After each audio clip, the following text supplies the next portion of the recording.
Hello everyone, कैसे हैं आप सब। Welcome back to my new blog. तो आज मैं सिर्फ सिलाई नहीं कर रही बल्कि अपने दिल की कुछ बातें भी आपके साथ शेयर करूंगी। ज़िंदगी में अगर कोई आपका साथ ना दे तब भी रुकना मत, क्योंकि एक हुनर आपकी पूरी ज़िंदगी बदल सकता है।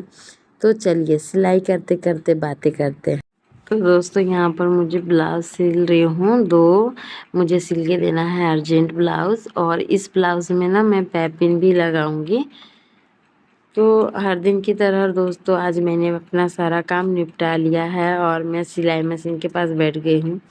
मुझे ना दोस्तों पहले लगता था कि कामों के बाद मेरे लिए कुछ बचता ही नहीं है, लेकिन अब समझ आया कि अगर अपने सपनों के लिए रोज़ थोड़ा सा समय निकाल दिया जाए तो धीरे धीरे ज़िंदगी बदल जाती है।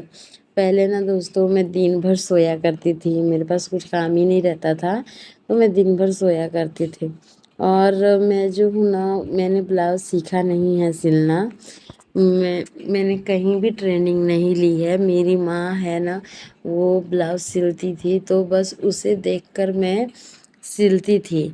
और मतलब मैंने वहाँ पे सिलना भी स्टार्ट नहीं किया था। मेरी शादी के बाद जब मुझे खुद का ब्लाउज सिलवाना पड़ा तो यहाँ पर बहुत दिक्कत होने लगा, जिस वजह से मैंने खुद सिलना स्टार्ट किया, है ना। जो मुझे पसंद हो वैसा कोई सिलता भी नहीं था, तो इसलिए ना मैंने सिलना स्टार्ट किया। और मैंने जो भी सिलाई सीखा है वो मैंने अपनी माँ से फ़ोन से पूछ पूछ के और यूट्यूब पे वीडियोस देख देख के ही सीखा है।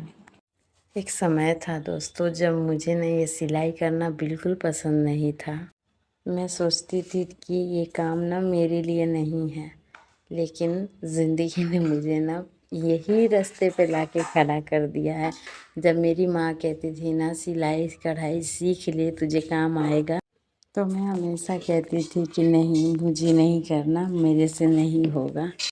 उस समय मुझे माँ की बातें समझ नहीं आती थी। आज मैं पीछे मुड़कर देखती हूँ ना, तो लगता है माँ कितनी सही थी। तो शुरुआत में हम लोग ना दोस्तों जिस काम से दूर भागते हैं ना, एक दिन वही काम हमारी पहचान बन जाती है और हमें पता भी नहीं चलता है ना। कब कैसे क्या हो जाए कुछ कहा नहीं जा सकता है। तो मैंने ना पार्लर का भी कोर्स किया है और मैंने बेसिक ही सीखा हुआ है। मुझे बेसिक आता है, और अभी जो मेरे शादी को 13 साल हो गए, यहाँ पे प्रैक्टिस नहीं हुआ। पार्लर प्रैक्टिस मांगता है और गांव में ना उतना प्रैक्टिस होता नहीं है, क्योंकि गांव में लोग थ्रेडिंग के अलावा कुछ भी नहीं करवाते हैं दोस्तों। सिर्फ एक थ्रेडिंग करवाते हैं बस। उनको उस चीज़ की नॉलेज भी नहीं है तो वो नहीं करवाते हैं। तो जो भी काम होता है बस वही कर लेते हैं।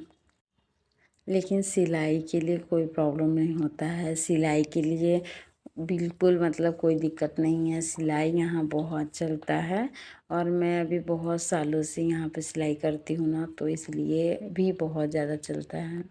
पर सिलाई सीखना दोस्तों मेरे लिए आसान नहीं था, बहुत दिक्कत होता था। अभी सिलाई से तो मैं कमाती हूँ अच्छा खासा, लेकिन ना सिलाई सीखने में जो दिक्कत जो परेशानी हुई ना, क्या ही बताऊँ मैं। सिलाई में कभी या तो मशीन सही से नहीं चलती थी, या तो कभी धागा टूट जाता था, या फिर कभी कुछ हो जाता था। कभी कभी तो ऐसा हो गया था ना कि उंगली में सीधे ही सुई चुभ जाती थी। तो इतने संघर्ष के बाद मैंने अपने आप से सिलाई करना सीखा, और इतनी परेशानियों के साथ। और यहाँ पर ना मेरे भगनियाँ जो है ना, वो अमदुर लेकर आई है, और ये हमारे ना पेड़ में लगा हुआ है पीछे। तो अभी ना सीजन है अमदुर का, तो मतलब बहुत अच्छा लग रहा है अमरुद, है ना। हमारे में अमधुर बोलते हैं, और आप लोग के यहाँ तो क्या बोलते हैं, अमरुद बोलते हैं ना। तो हम लोग के यहाँ ना अमधुर बोलते हैं मिथिला में। और यहाँ पर मैं पैपिंग बना रही हूँ दोस्तों। और आप मुझे बताइएगा, मैं इतनी सीखी नहीं हूँ, फिर भी मैं जैसे मुझे आता है वैसे मैं बनाती हूँ, और आप लोग ज़रूर बताइएगा। लेकिन फिर भी देखिएगा दोस्तों कितनी गोल और कितनी अच्छी पैपिंग बन के तैयार होती है।